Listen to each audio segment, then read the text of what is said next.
Good morning, good afternoon, good evening, good night, ladies and gentlemen.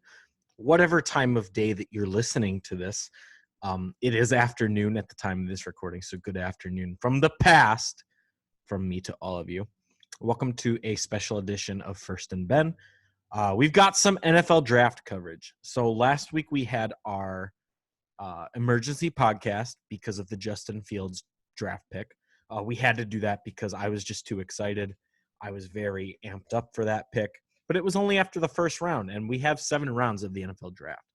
So First and Ben this week is dedicated to naming some winners and losers of the 2021 NFL draft.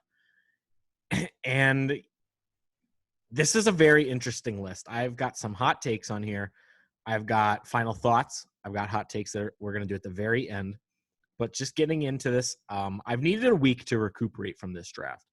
Just because of the sheer excitement that I got to witness as a Bears fan this year. It was very exciting to get to see that. Some teams even appear to have altered their 2021 course just by this 1 7-round draft. And that happens every year. Like every year, a draft is going to make or break a team possibly. But to have it actually happen to my team for once, like it's I get to see it now. Like this is very exciting. This is very exciting times to be a Chicago Bears fan. And, just starting that off, the Chicago Bears are my first winner of the draft. And, I mean, Justin Fields. That's all you have to say. Justin Fields. Give me 1 second. The lighting, man. You do this live. The lighting messes you up. There, that annoying – it's gone. That annoying light that was right there, it's gone. Sorry if you're listening to this. I had an annoying light in my eye. We're going. Justin Fields. The Bears traded up from 20 to 11 with the New York Football Giants after the Philly Eagles and the Dallas Cowboys made a trade in which Philly moved up 2 spots, grabbed Devonta Smith, who we all thought was going to go to the Giants. So thank you, Eagles, Giants, and Cowboys. You know what? Just thank the NFC East for screwing each other over, helping each other so that we could be the true beneficiaries of everything that happened last Thursday night. But again, Justin Fields. This is not only the guy that I've wanted since the season's end, but this is a guy that Matt Nagy has wanted since last offseason. So Nagy, it actually came out that he went over with Fields some pre-draft formations, right? Like you would do with any quarterback when you're assessing them, evaluating them. And before the selection, he actually quizzed Fields about something he showed him, I believe it was months ago. And Justin Fields was able to recall it like that. Like he got everything right down to the T. Now, there's no way on this planet that Mitch Trubisky could have done that. And you know what? John Fox was the coach. So John Fox probably said, hey, I know you don't turn the ball over a lot. Is that true? Mitch Trubisky said, yeah. He said, okay, we're going to pick you. But, that's enough dumping on John Fox. We're not going to talk about those times.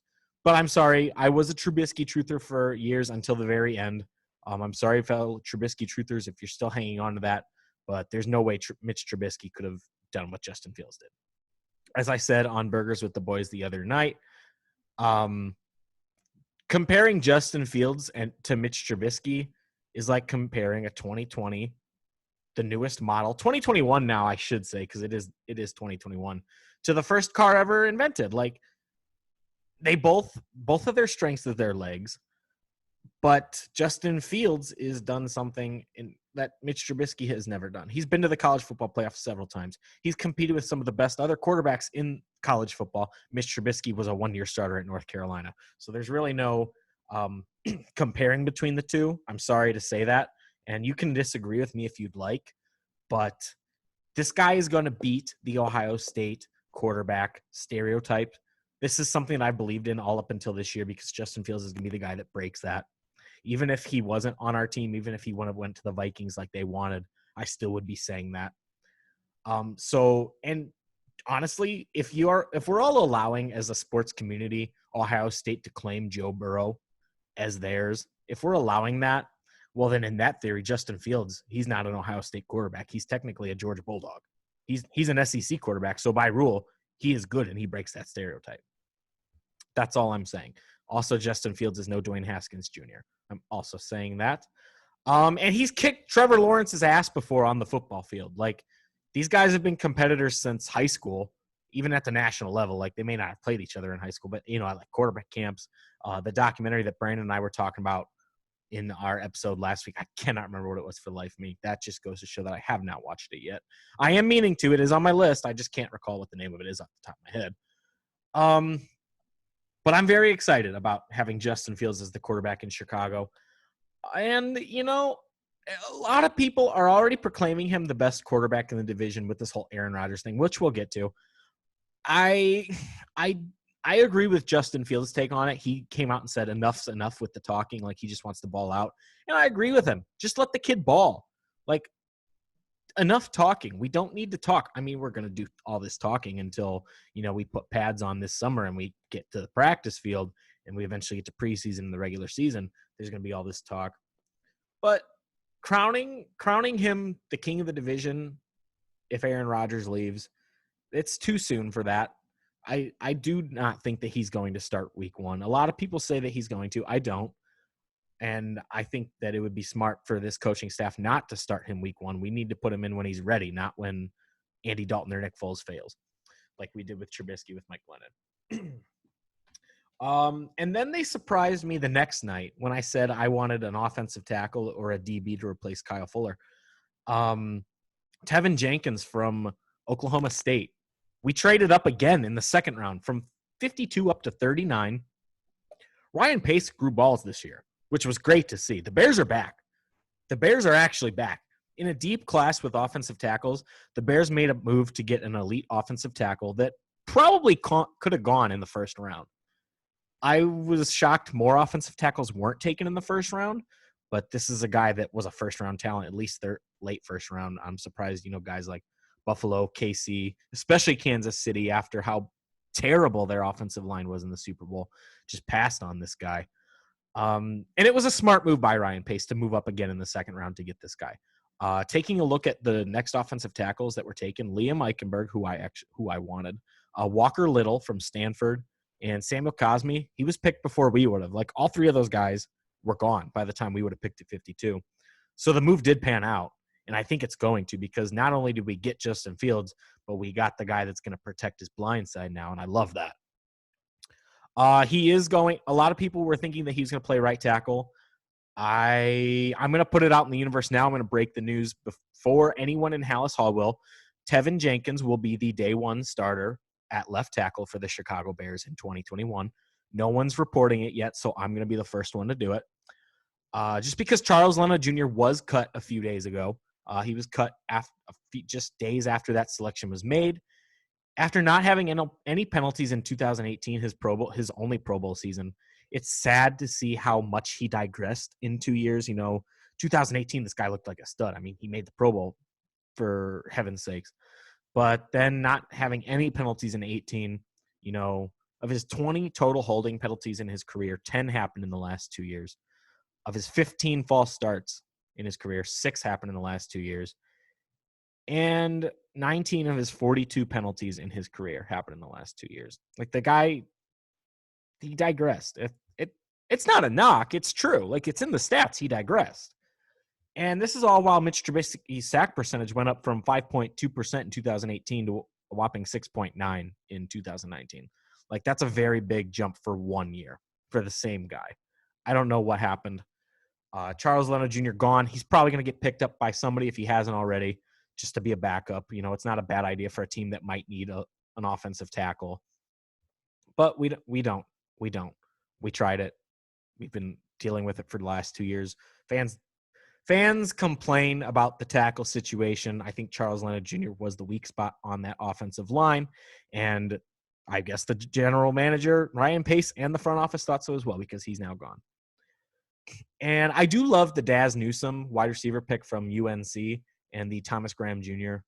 DB pick from Oregon. I actually mocked Thomas Graham Jr. to the Bears back in January. That's how much I wanted this guy. So I'm glad to see us get him. Daz is the next Darnell Mooney, just so we're on the same page. I'm predicting that. And Graham is going to come in, and he's going to be better than Buster Skrine. I think he can start if we need him to. He can play that role as the third DB. Or, you know, with Kyle Fuller gone and Jalen Johnson becoming our number one, I think Thomas Graham Jr. can't compete for that number 2 spot. Moving away from the Bears, even though I could talk about the Bears all day, but this is First and Ben. This is not a Chicago Bears special. This does bring a smile to my face. Loser. My first loser of the NFL draft. Maybe not the draft itself, but just draft weekend. This one is hilarious to see for not only myself, but Vikings fans, Lions fans, pretty much anyone that just does not like this team. The losers, the Green Bay Packers. Not only did it suck that it came out just hours before the draft started that Aaron Rodgers wanted out of Green Bay and he was demanding a trade, and he already had 3 teams picked out where he wanted to go. But it's gotten so much worse since a week ago, you guys. It all started, I mean, we all know this. It all started a year ago when their first offensive player taken in like a decade was Aaron Rodgers' replacement, Jordan Love. Not even the best quarterback in the draft. Probably of all the quarterbacks taken in the first round last year will have the worst career. You didn't even inform Aaron Rodgers that that was what you were going to do. Like, you couldn't even pick up the phone, call him and say, hey, Aaron, just so you know, we are going to take Jordan Love. Like, you couldn't keep your MVP, the reigning MVP now, by the way, after he just went on an Aaron Rodgers revenge tour. Thank you very much from a Bears fan who hated seeing that. You owe it to the guy. Like, the guy he's been with you for 16 years. You couldn't give him the heads up that you were going to make that pick last year? Come on. And then the fact that, you know, all this Aaron Rodgers thing is going on, and then you use your first round pick on Eric Stokes, a cornerback, in the first round. You still go defense. You couldn't, like, just get him a wide receiver just to appease him. I mean, Rashad Bateman from Minnesota, Rondale Moore from Purdue, Tutu Atwell from Louisville, and Terrace Marshall Jr. from LSU were all still on the board. They all went, with the exception of Bateman, they all went in the second round. And Green Bay had their pick of any of them, and they chose to go defensive back. That's a slap in the face to your franchise quarterback. I'll say it again. I said it earlier. The Green Bay Packers do not deserve Aaron Rodgers. They need Aaron Rodgers more than Aaron Rodgers needs them. This is a last-place team without Aaron Rodgers. I'm sorry. Everything going on with general manager Brian Gutekunst, is that how you say his name? I think. He's an actual idiot. I'm sorry. Aaron Rodgers calling him Jerry Krause, like calling back to the whole Michael Jordan situation with the Bulls. That's just hilarious because he's 100% right. Now, I'm not saying that Aaron Rodgers giving an ultimatum of fire this guy or I'm leaving is fair. Like, I don't think you should ever do that with anyone's job. It is a job at the end of the day. But this guy has been in player development, and he's been around the front office for years, and he can't recommend one good offensive guy to be taken in the first round. Like, kick him out. I'm sorry. But at this point, as Bears fans, we've been advocating for Ryan Pace to get fired for the last couple years, ever since the collapse of 2019, how badly that season ended for us. And then we saw it again in 2020. Granted, we made the playoffs, but we had the same record. We've been wanting this guy gone for 2 years now. And now all of a sudden we're talking about Brian Gutekunst. Like, I'm sorry, but any fan base where if you get to the NFC Championship that many times and you only make one Super Bowl, you just get spanked on primetime national television every year on Championship Sunday before the Super Bowl. If you can't figure it out and you can't put that last piece together, you need to go. Like, at this point, it's not even a personal thing. It's the fact that you can't complete this team, so we need to go find somebody that is. I don't know why the Packers won't just move on from that. I get that he's been with the organization since 1998 in total. I believe he started as a scout. But clearly he doesn't know what he's doing. He does not know how to assemble a team. And when you piss off your MVP quarterback that badly to the point where he publicly says that he wants you gone or he wants out, that sucks. That relationship's fractured. There's nothing that's going to fix that. You can write all the articles in the world about how this could fix the Aaron Rodgers relationship with the Packers. If he's already come out and said that, there's no walking that back. So I'd love to see him go to the AFC. I'd love to see him get out of the NFC North. And again, you know, should Aaron Rodgers leave, I know everyone's saying that. Even Mel Kiper Jr. came out and said Justin Fields is the best talented quarterback in the division. And that may be true. Justin Fields may be the most talented quarterback in the division, but you can have all the talent in the world. It doesn't matter if you can't play. Like, if you can't play in this, I'm not talking about starting with the, like, referencing Andy Dalton and Nick Foles. If you can't play in this league, play in this league, it doesn't matter how much talent you have. You're not going to succeed. So I think, if anything, if Rodgers leaves, you're looking at guys like Jared Goff, who's been to a Super Bowl, and Kirk Cousins, a guy that, he's won a playoff game. He's beaten the Saints, even though Drew Brees never touched the field that overtime. That's all I'm saying. But those are the two guys that you have to look at as the best quarterbacks in the division at this point. Nick Foles, yes, he's a Super Bowl MVP. He's a reigning Super Bowl champion. He's not even the starter right now. He was so bad last year that instead of just having Nick Foles and just drafting a quarterback, we had to go out, draft a quarterback, and sign Andy Dalton. So Nick Foles, no. Backup quarterback. He's the best backup quarterback in the division. How about that? But you know what?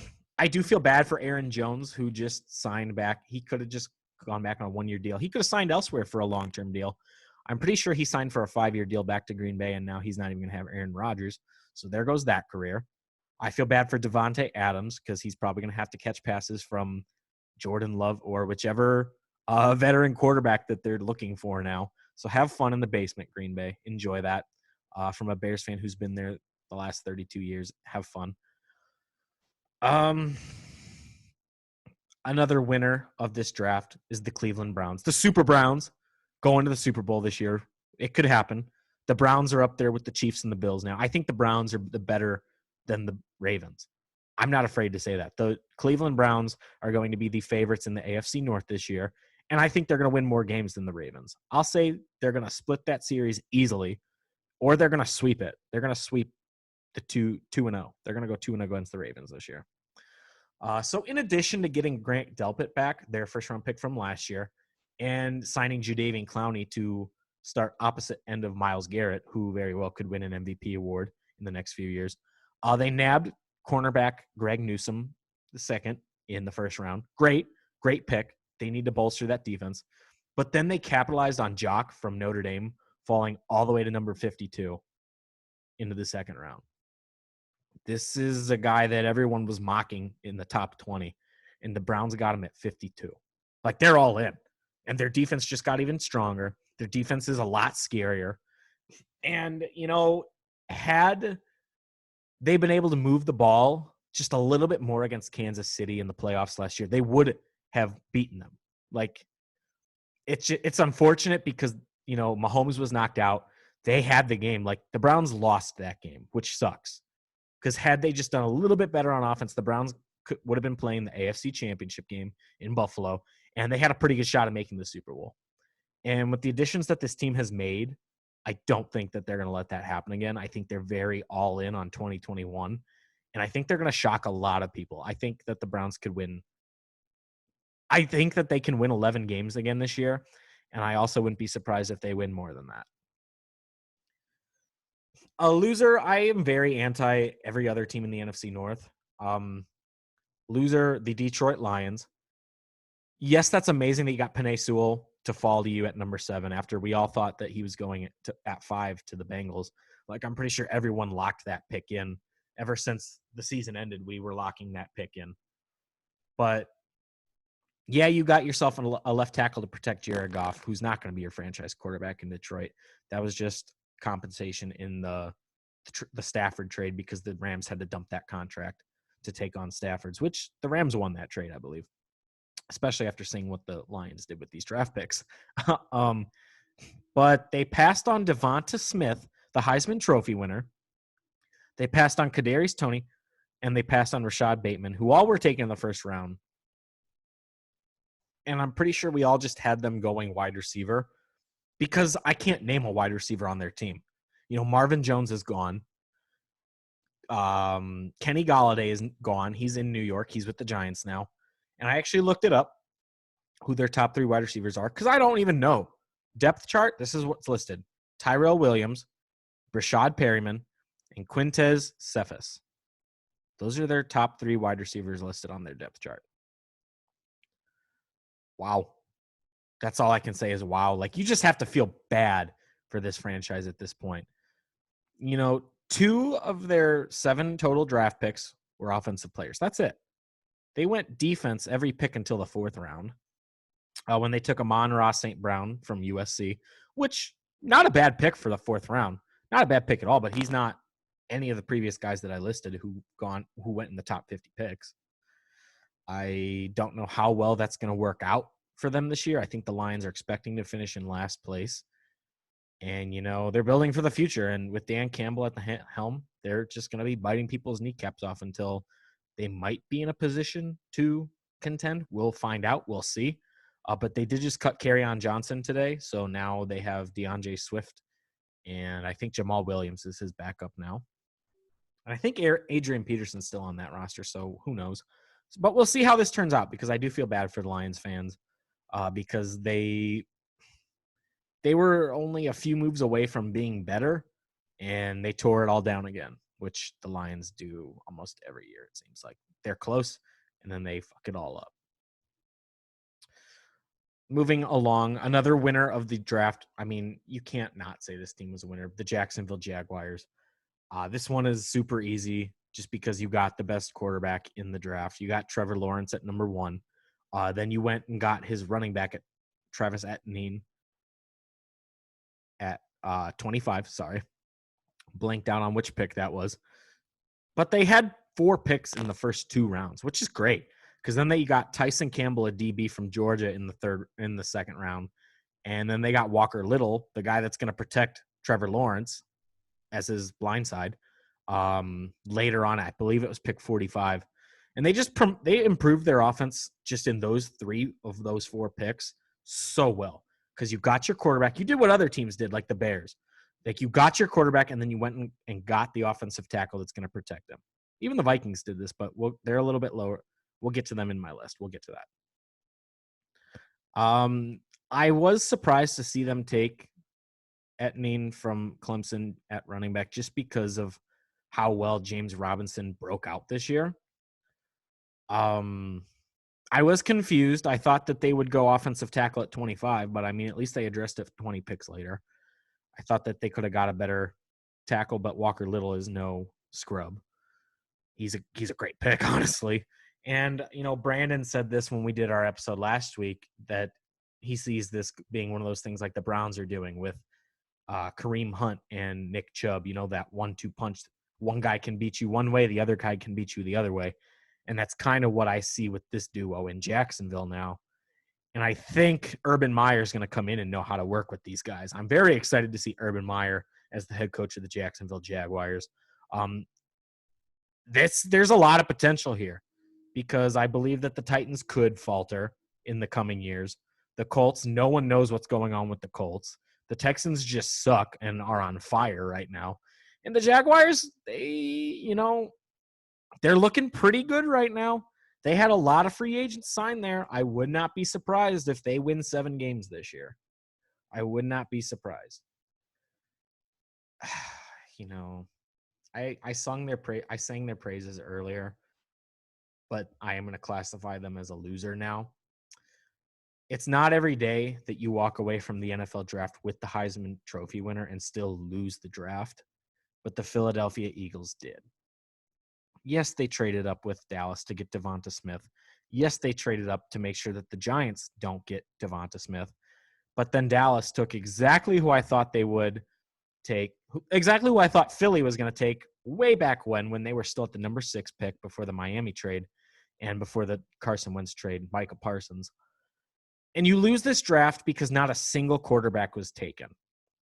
So, headed into the draft, maybe like a month before, Nick Sirianni, new head coach, first-time head coach, comes out and says that the Eagles are going to have an open quarterback competition this year, which just seems absolutely stupid right after trading Carson Wentz. Like, what the hell? Why would you trade Carson Wentz if you were just going to open up a quarterback competition? Like, you did this to yourself. So they're already losers right off the bat. Like, you're losing this situation no matter what. You're waving the white flag on this season. You traded Carson Wentz not even for a great return, just a bag of chips and season tickets to the Indiana Pacers and maybe courtside seats at that one. What's that basketball gym? Hoosiers, the Hoosiers gym. Jalen Hurts and Joe Flacco are the only quarterbacks on this roster. I don't buy that Joe Flacco is going to put up much of a fight against Jalen Hurts. So you're not getting Aaron Rodgers either. Sorry, Philadelphia. This is not going to be a Bryce Harper situation where you somehow end up with him. You're not getting Aaron Rodgers unless you sell Lincoln. No, you can sell the Liberty Bell. You could trade the Liberty Bell and a Philly cheesesteak to Green Bay, and they might send Aaron Rodgers with like a bag of cheese curds to you. That does sound like a good trade to me. That would be pretty cool to see, honestly. Like, oh man, trade Joe. You could throw Joe Flacco in too. Joe Flacco comes walking in. He's lugging the Liberty Bell on his back with a Philly cheesesteak on his hand, and he crossed paths at the airport with Aaron Rodgers, who's just holding like a Culver's bag of cheese curds. What's up, man? How you doing? And they just go separately to their new prospective teams.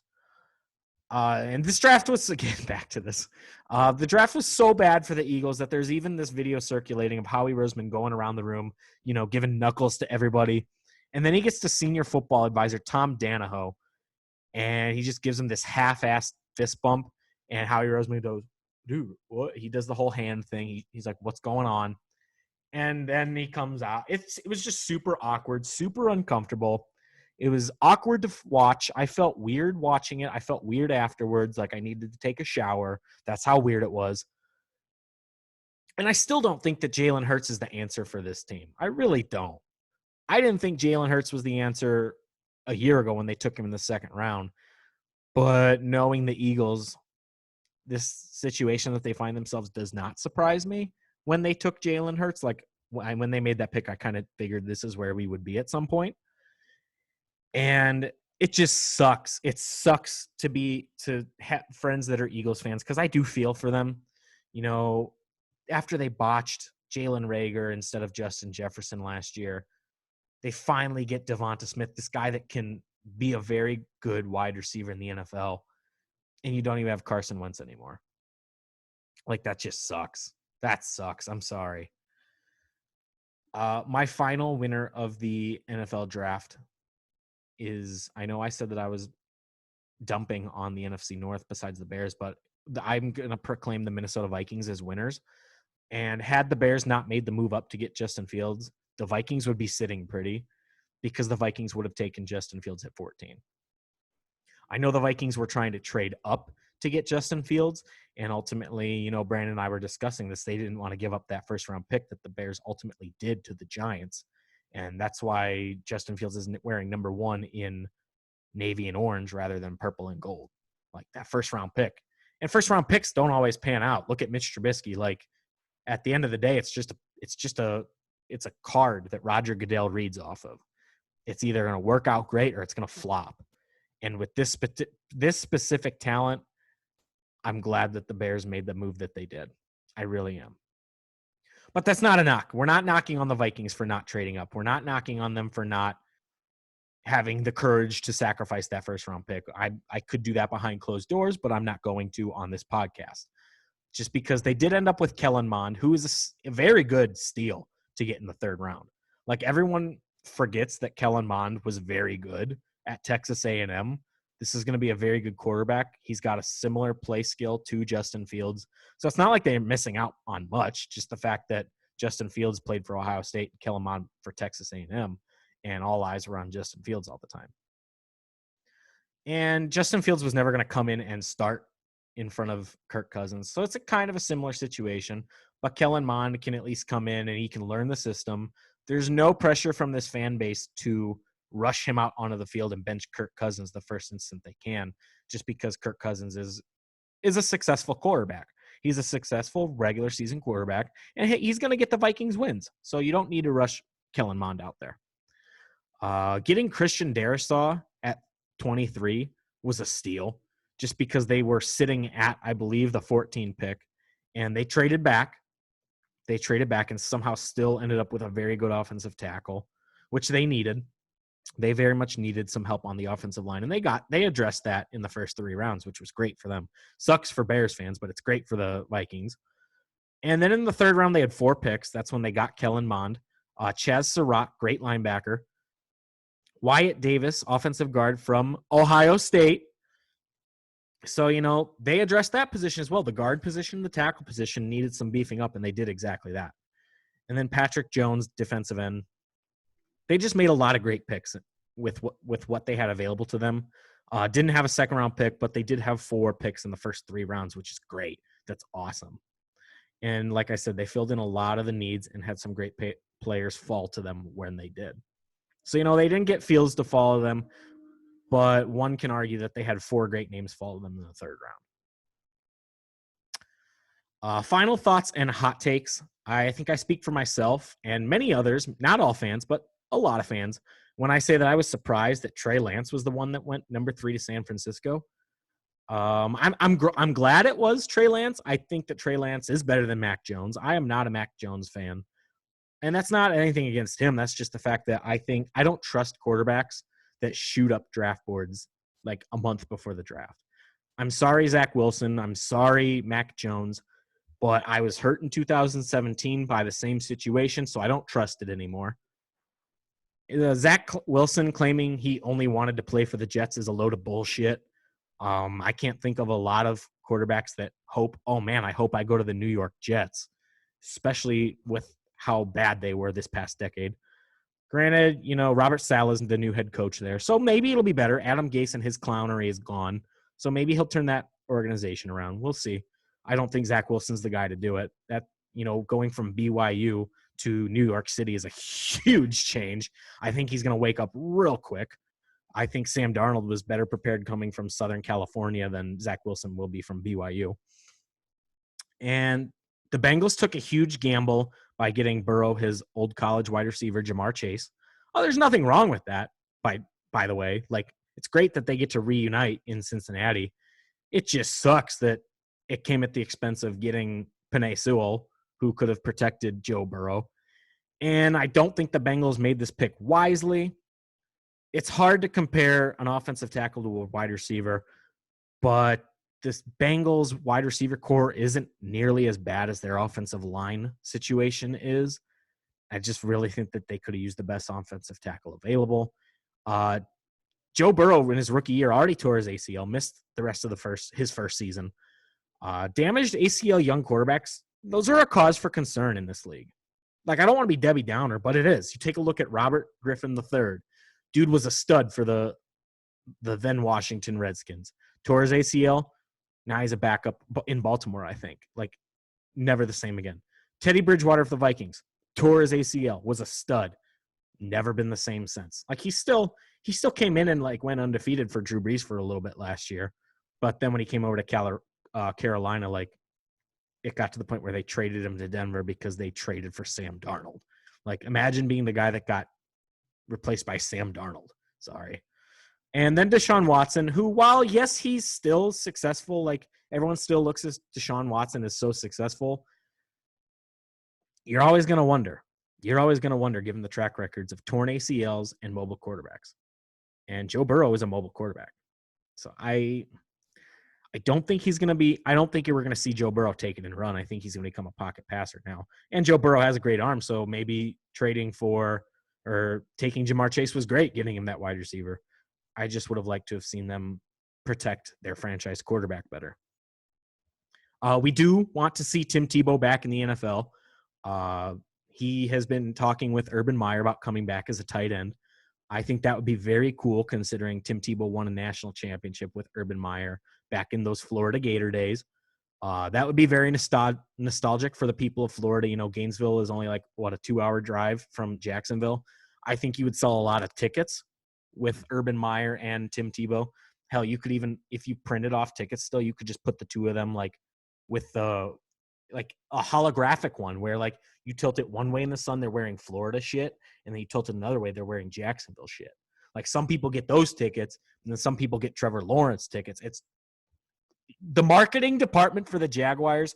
Please call me. Please call me. I have some great ideas for you, but you need to get Tim Tebow first. And then finally, the Buccaneers, the Tampa Bay Buccaneers, reigning Super Bowl champs, flew under the radar this entire draft. Like, nobody was talking about anyone the Bucs drafted just because they re-signed basically every single starter from this Super Bowl team, which isn't a bad thing when Tom Brady's your quarterback. They did in the second round what everybody thought they were going to do in the first round. So I'm surprised he fell to them all the way at the end of the second round. I'm surprised nobody else took him. Kyle Trask, quarterback from Florida, staying in the Sunshine State. He is just going from Gainesville to Tampa, and he looks like he's going to be the heir to Tom Brady there. I love Kyle Trask. Like, if we did not get Justin Fields, that's the next name I wanted for the Bears. Like, I wanted Kyle Trask. I'm a big Gators fan here, living here. Big Kyle Trask guy. Watched some of his games. Loved what I saw. And, yeah, the game against Alabama was a stinker this year, but everyone has stinker games against Alabama. Ohio State, Notre Dame, Florida. Like, Alabama just beats the shit out of everybody year in and year out. So you can't really blame a guy for having a bad game against Bama. But I think the Kyle Trask hate, which caused him to fall like he did. I believe that Kyle Trask before probably mid last year was a first round top 20 pick. Don't know how he made it all the way to 64, but that comes for the Buccaneers to, that's a steal for them. That's a huge steal. And these are all some hot takes. These are all my winners and losers from the draft. Not everybody's going to agree with me, but it is my opinion, and I'm entitled to my opinion. I put my opinion out there. I'm not afraid to be judged for that. I'm very excited to see how this season goes, especially for my Chicago Bears. They reeled me back in. I closed my fan transfer portal. I would like to address that as well. Being hurt the way that I was by this organization the last few years, especially after 2018, it did make sense to want to take a year off. Maybe I would have just taken a year off from football altogether. We may never know the answer if Justin Fields wasn't a Chicago Bear today. And, I still love the Chicago Bears. There's no doubt about it. I love all my Chicago teams, minus the Chicago White Sox. But, there's only so many times you can be hurt by a franchise before you need to just step away. It's like a toxic ex that you just keep going back to every year. Like, okay, you hurt me in January. It's September. I'm ready to be hurt again. But hey, that's football. That's sports, baby. That's sports. And these are exciting times. These are very exciting times. I'm excited to see what the Bears continue to do, if they'll add any names. We still have some great free agents that could sign now that the draft's over. We are on Aaron Rodgers trade watch, probably up until kickoff, till week 1. We're going to be on Aaron Rodgers trade watch, just because I don't think he's going to show up to camp. And it's an exciting time to be a Bears, Vikings, or Lions fan right now, just by the prospect of Aaron Rodgers no longer being in our division, and just an NFC fan in general. Like, if he gets traded to an AFC team like the Packers would probably do, it sucks if you're in the AFC. I'm sorry. You'll just get all these good quarterbacks, and then you're going to get Aaron Rodgers. Wow. But that's going to do it from First and Ben this week, our NFL draft recap, our NFL draft wrap it up. However you want to title this, I'll let you, whether it's a recap, a wrap up, a rundown. I don't know what a rundown is. That's it, though. Like, those are the winners, losers. We got the Bears, we got the Vikings, we got the Super Browns. Super Browns looking like they're gonna contend this year. Let's get a Browns-Bears Super Bowl just so Scott and I can go at it Super Bowl week. That would be so cool. That would be really cool to see. But until next time, for First and Ben, please continue to like us, share us, subscribe. I appreciate all of you guys for listening to my opinions and listening to me ramble about football. It is a big passion of mine talking about sports, so I do appreciate you guys. Please let me know if there's anything you want to see on this show or any of our other shows. I am always looking to keep improving, keeping up with the BS. Scott and I are working hard on it. We're, especially Dylan, Brandon, Squared, Matt, like, we're all very passionate about this. We all love bringing you guys amazing content. So if there's something you want to see, please let us know in the comments, and we'll get working on getting that to you guys as soon as we can. All right. Until next time, sports, baby.